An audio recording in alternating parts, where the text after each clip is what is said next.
Welcome to today's Ocean Connector, an opportunity for the ocean sector to come together, discuss, share ideas, and make new connections. My name is Melanie Nadeau, and I'm the CEO of COVE, the Centre for Ocean Ventures and Entrepreneurship. I'd like to thank our sponsors for the Ocean Connector, Killen Properties and Cox & Palmer, as well as our founding partner, Irving Shipbuilding. Just a few weeks ago, we signed a collaboration agreement at the Digital Ocean Convention in Rostock to collaborate with world leaders in Norway and Germany. And I'm excited today that our Ocean Connector is going to share a little bit more about that collaboration agreement that was signed. Today, you'll hear from Enrico Nake, who will be our moderator, and our counterparts on what this collaboration agreement means. I hope you enjoy the conversation. Okay, thank you, Melanie. And hello, everyone. My name is Enrico Nake, and I am the Trade Commissioner here in the Canadian Embassy in Berlin. My mandate is to help Canadian companies to increase their footprint in the German market. And I will be the moderator for today's Ocean Connector. Gisle Nondal, the CEO of the Catapult Centre and R&D manager of GCE Ocean Technology in Norway. We also have Professor Uwe Freiherr von Lukas, the site manager for the Ocean Technology Campus in Rostock, and Melanie Nadeau, the CEO of COVE in Dartmouth, Halifax. I had the absolute honor of representing COVE in August during the Digital Ocean Convention in Rostock in Germany, where GCE Ocean Technology, the Ocean Innovation Norwegian Catapult Centre, the Subsea Monitoring Network, and COVE signed a memorandum of understanding to develop new ocean technologies and ensuring sustainable use of ocean resources. And what it means to the ocean sector. Let's begin with telling us about your organization. Gisle, why don't you start and tell us a little bit more about your organization, please? Yes, thank you so much. I'm very happy to be here and to be able to talk about what we can contribute with. So I basically represent two organizations. I am R&D manager in what's called GCE Ocean Technology. It's an ocean technology cluster with over 120 companies working to develop new ocean technology. And my second role is CEO of the Ocean Innovation Norwegian Catapult Centre, which is a non-profit center that is aiming to provide prototype and test equipment for companies so that they can test and verify their solutions quicker at a lower cost and then reach the market at a higher speed than without this available infrastructure. So in both the cluster and the Catapult Center, we work towards aquaculture industry, ocean energy, marine mining, marine minerals, and basically all kinds of new solutions that are going into the ocean industry. Okay, thank you, Gisle. Uwe, please tell us a bit more about the Ocean Technology Campus in Rostock. Yeah, hello here from Rostock, Germany.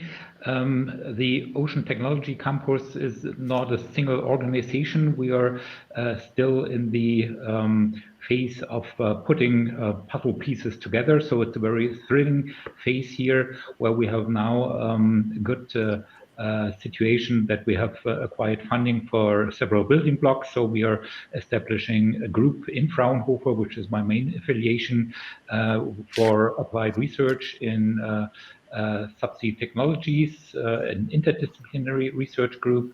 We have now the possibility to build what we call the Digital Ocean Lab, which is a test facility in the Baltic. We are starting in 2 weeks a so-called Cluster for Future with support of the German Ministry of Research on ocean technology. And we are also developing a business park here in Rostock, and all this together forms what we call the Ocean Technology Campus. And we are happy to collaborate with the partners in Canada and also in Norway to learn about their governance, which is now what we are thinking about. What are the best structures to allow innovation in such a heterogeneous network of small and medium-sized players, larger players from the industry, but also research organizations and contributions from the administration. Thank you, Uwe. And Melanie, please give us some more background info about COVE, please. Great. Thank you very much, Enrico. And thank you everyone for joining us today on our Ocean Connector. So as was mentioned, I'm Melanie Nadeau, the CEO of the Centre for Ocean Ventures and Entrepreneurship, COVE. And we are located in Dartmouth, Nova Scotia on the east coast of Canada. COVE is an innovation hub, and our mandate is to focus on the commercialization of ocean tech, which means that we are focused on bringing new products and services to the market as quickly as possible. Our sectors that we cover are defense and security, offshore energy, marine tourism and marine transportation, as well as fisheries and aquaculture. So quite a broad spectrum of in the ocean tech space. We're in our third year of operation. We have onshore facilities and are working offshore as well. So again, through our programs and through our brokering of connections with different businesses, we work very closely with industry. We work very closely as well with research institutes and different groups, academic institutes as well, to make really to commercialize ocean tech in all those subsets of the marine sector. And I'm really excited to have this partnership with Norway and Rostock so that we can bring all our collective intelligence and accelerate the pace at which we're commercializing technologies in the ocean. Thank you, Melanie. Thank you to the three of you for your brief introductions, and I'm absolutely pleased that actually this cooperation is now becoming more and more active and alive. So let's have a discussion about the MOU and the future of this MOU. So I will ask a couple of questions now to the three of you, and please, so feel free to answer and to give me your ideas on these questions. So the first question, which is for all of you, would be: can you tell us why this MOU is actually important for you? Yes, I guess I can start since I was the first one out the last time. So for us, it's very important to have international partners so that we have access to the larger market outside also of Norway. So both Germany and Canada represent important markets for our customers and also for our members in the cluster. So, and also on the other hand, it's also, of course, access to the world-leading infrastructure, which we don't have in Norway all the time. So then we need international collaborators where we can also send our companies to get access to these facilities that they need to develop their new products and technology. So I think this whole being a part of a big global ecosystem is one of the kind of driving factors why we think this is a very good MOU to start working on.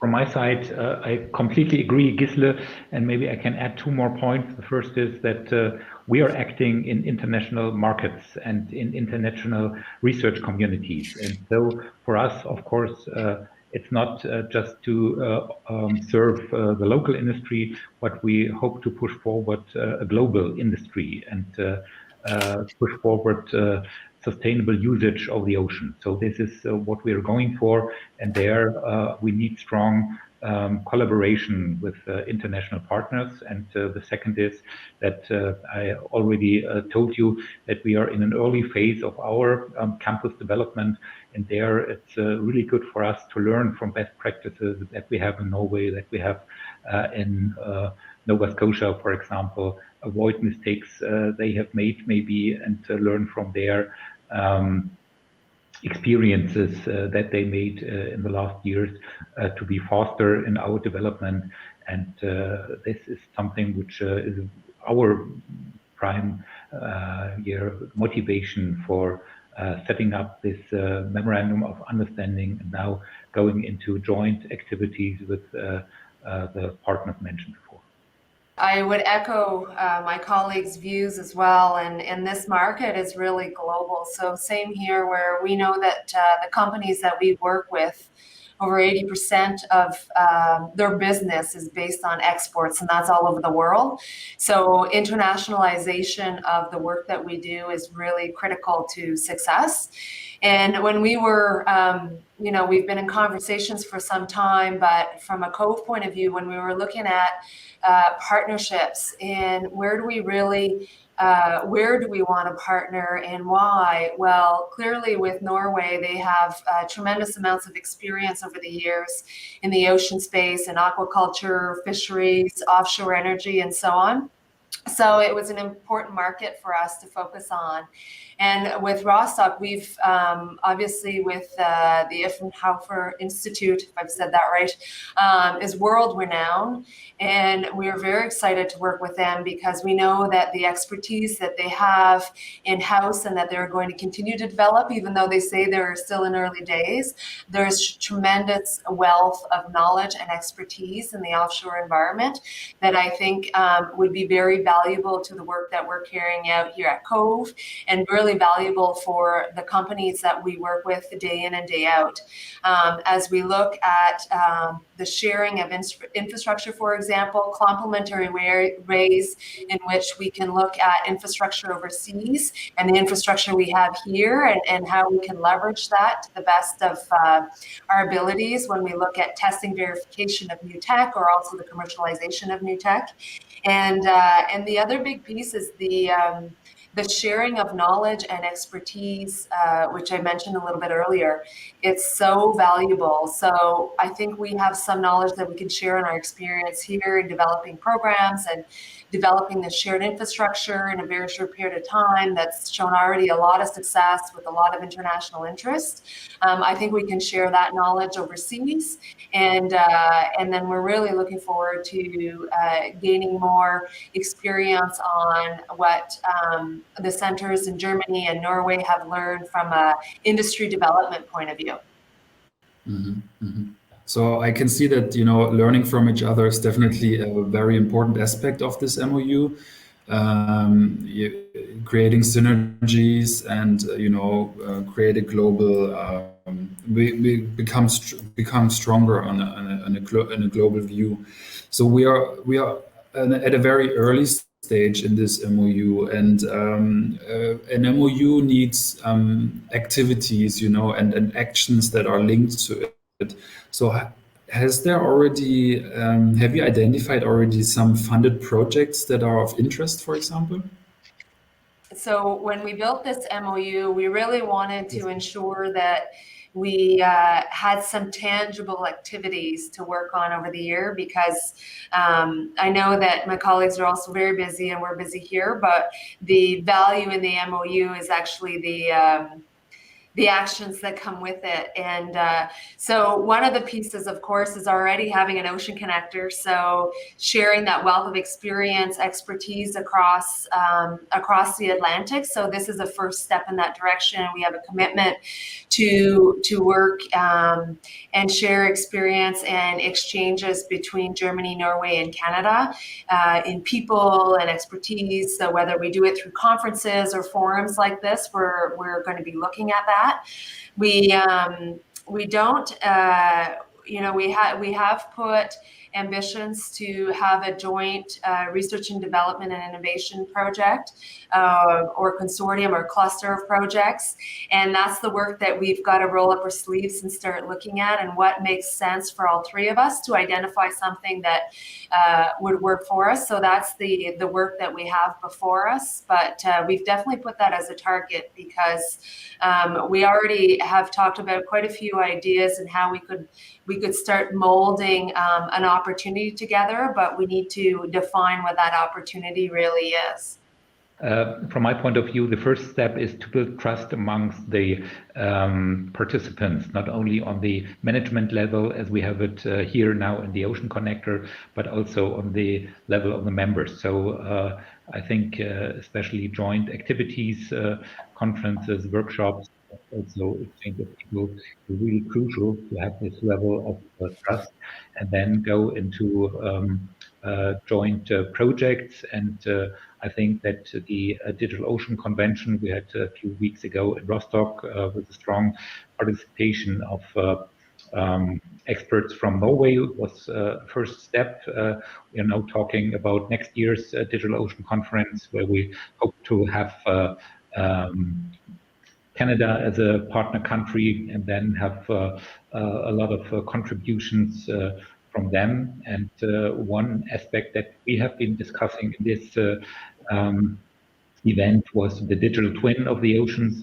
I think this is something where we have activities on all sites and shared interests, and then the challenge is to build connections between the regional activities and also find possibilities to support this international dimension, because we need to have some funding for traveling, for maybe build interfaces to bring together partial results. And this is something where we now go in a detailed phase of discussion, identification of topics. But I'm looking forward that we will be able to find a lot of ideas and then go into implementation later on.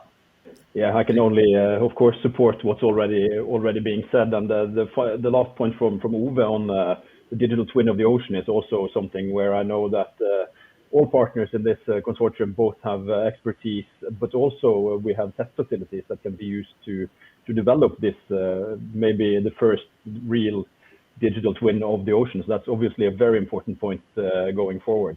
And also, I think these joint projects is a very good way of start to collaborating and building this trust. Of course, there has been a very strange couple of years where we haven't been able to meet each other on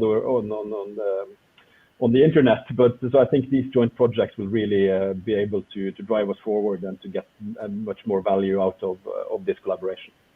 And thank you. Another part, or essential or important part of this 3-year MOU is the cross-organizational people exchange. How do you think, or how does that look for each of the organizations? So maybe I can start in this round. It's better, really heterogeneous. So I see, of course, when I look into my organization in Fraunhofer, there's a big interest in learning about the specifics of the markets, but also getting into close collaboration with the researchers on both sides, Norway and Nova Scotia as well. And then it's about finding, once again, a concrete scheme to identify those who have an interest to leave their country, and hosting organizations, and then maybe some budget to have secured for the travel expenses. But I think this is something especially we have also here in our future projects to be integrated. So I think there is, of course, a possibility to implement this. If we look into the small and medium-sized companies, it's much more difficult, but there maybe it's even more important to have this international collaboration. And so I think it's better to start with the first phase with a limited, maybe reach out for this exchange, and then from this point maybe extend it to other organizations or for longer periods or whatever. So definitely this is a very important part of our MOU, but on the other hand, it's not so easy to find the implementation scheme that covers all the interests of the different partners we have all in our networks. I think too, there's already opportunity to learn because we have a company called Kraken that also works with COVE, and they also work in Rostock. So that's already a shared experience that they've developed. And so we need to understand how that's working and how we can replicate that with other companies where there's value in working in Germany and value of working in Canada. And that's a model that we'd want to continuously build across some of the other SMEs that we have, because as was mentioned, like they do need that help and support to understand what experience and opportunities may lie in Norway or in Germany, and how do we bridge that gap to help them get to those opportunities a lot quicker. So I think, we're fortunate that we already have a good example in the market, and we need to replicate a few more of those examples and learn from Kraken. Yeah, I think that's a very good point. And also from the Norwegian side, we are fortunate that we have had a long collaboration also politically between Canada and Germany. So we also have some instruments in our governmental funding that would help companies both doing the travel and the necessary projects to enter both of these countries. So I think we could also look into public funding through already existing collaboration, and to kind of, as Uwe is saying, get some basic funding for the companies to lower their risk and help them to spend some time also at these other partners here to learn and to develop. So yeah, the governmental funding is important, and fortunately for us, we have quite a good system that could help us with those things. Okay, thank you. Let's have a look at your infrastructure. So, COVE, for example, has got Stella Maris, the Ocean Tech Campus in Rostock, and the Catapult Centre. They have both offshore infrastructures that can be used. Give us, please, a short idea of how these infrastructures can be used by the partners of the MOU. And where are the benefits? Where are the potentials for cooperation there? Well, the Stella Maris is a good place to start, because there was a lot of interest at the Digital Ocean convention a few weeks ago from Norway and Germany on how they can get on the Stella Maris. So the Stella Maris is a subsea sensor platform that we have commissioned this year. And today there's about 15 different sensors that are on the platform, and there's space for more. So, we haven't yet figured out how we get other companies across from Norway, and I guess the logistics of that from Norway and Germany on the platform. But having said that, we can. So I think if there are companies, that's a good example where if there are companies that are interested in putting their sensor technology on this platform, we'd be able to come to terms in an agreement on how we do that. And that's, when you think about what is the type of shared infrastructure that we have here in Canada that may not exist over in Norway or in Germany, well, that's the type of collaboration too, from an infrastructure point of view, that adds a lot of value. And then, again, it's still early days in our MOU, but we will work on those terms of that agreement of how we can get international collaborators on that type of infrastructure and do their testing, product verification. The neat thing about that is that it's also real-time data that you get, and you don't have to be physically located in Halifax and Nova Scotia. So you can be in Norway and do testing on your product here at COVE, and you wouldn't know anything different. So I think that's going to be a great opportunity, and we're looking at more projects of that nature. So as COVE advances and COVE moves forward, I think that we're going to gain a lot of international interest, as we have already, in that type of shared commercial infrastructure. Yeah, so maybe I could continue with our concept of the Digital Ocean Lab. It's planned as a testing and demonstration area in the Baltic. It's near shore, so it's very easy to reach. And the idea is that we have different yards where we mimic typical scenarios of ocean use. So we will have some kind of an offshore structure. We go into cables and pipeline scenarios, and we will also have a yard for unexploded ordnance, which is a very important problem for us in the Baltic as well as in the North Sea. And we learned that the Baltic is especially useful if you want to have the first step coming from the test tank and then go into open sea, because it's not so harsh as other environments, for example, the coastline of Halifax. And there we still have a window of opportunity for partners from Norway as well as from the COVE that we formulate some requirements or wishes for this area. So we will have several hundred hectares to implement. We already have a budget to implement. We are still working on the permissions to get. And then I think it's not only for testing, but as I said, also for demonstration. So if you want to attract customers in Europe, you could come with your technology and have a good possibility to show what you have developed, new services, new products, and we are very open for interests from partners all over the world who are interested in using this. And as I said, at the moment we are still have the phase of hearing to your contributions.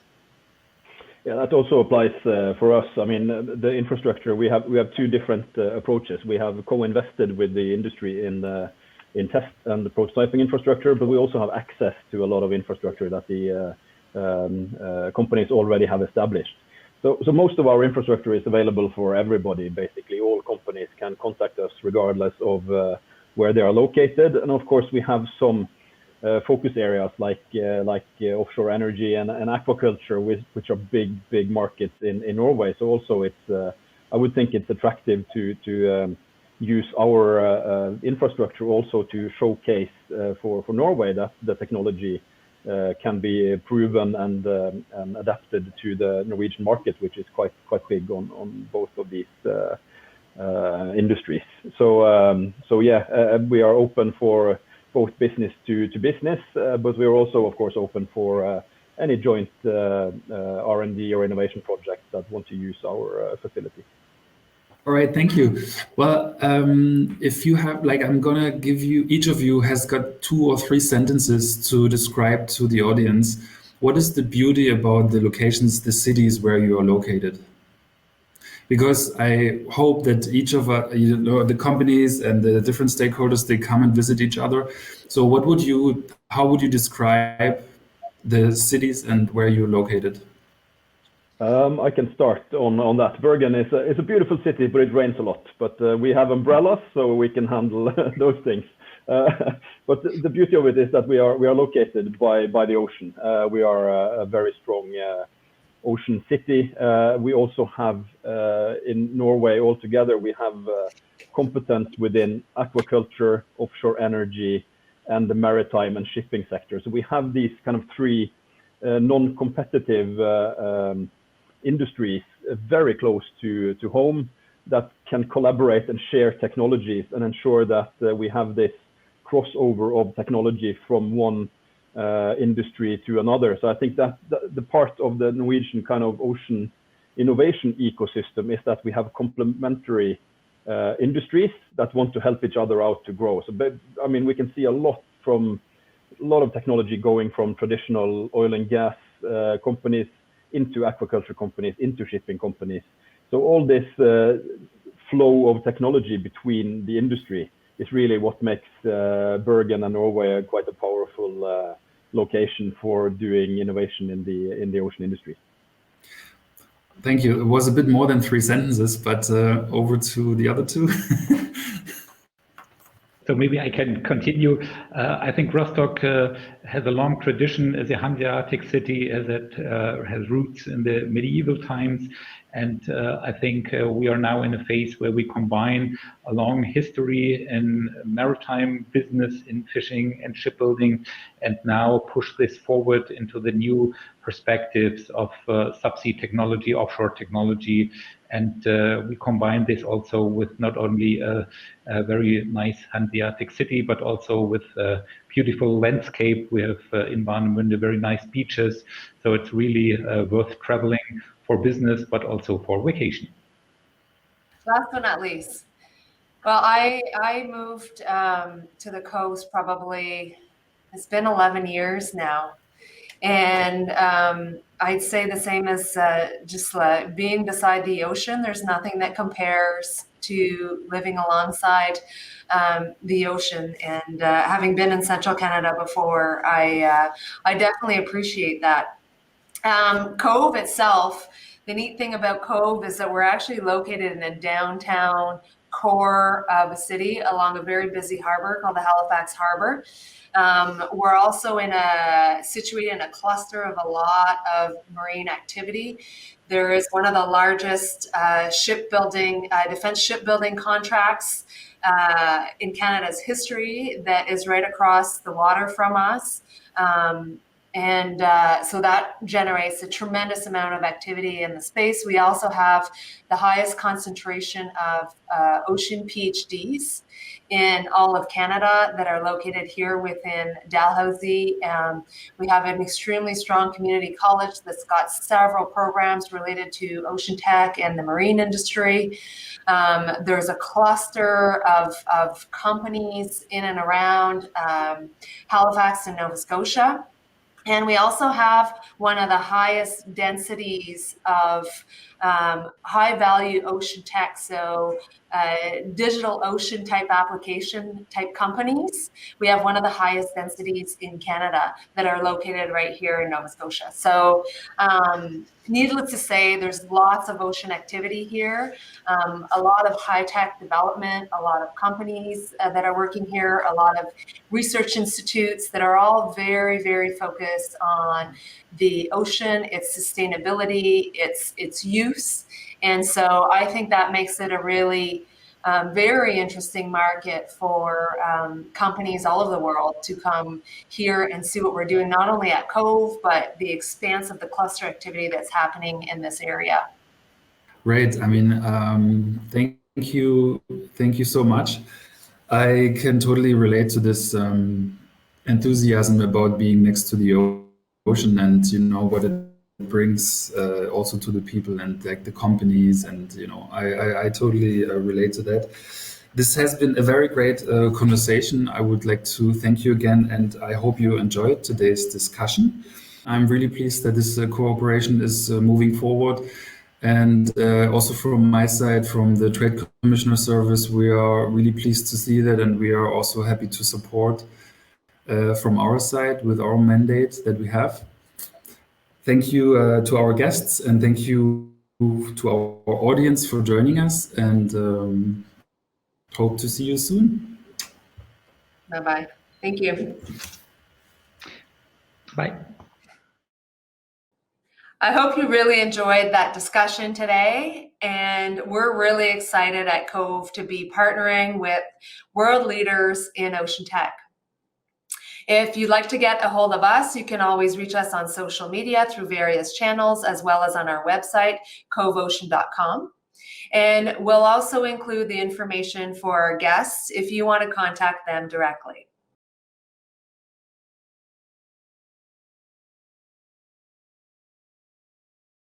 Thank you very much, and we'll see you at our next Ocean Connector.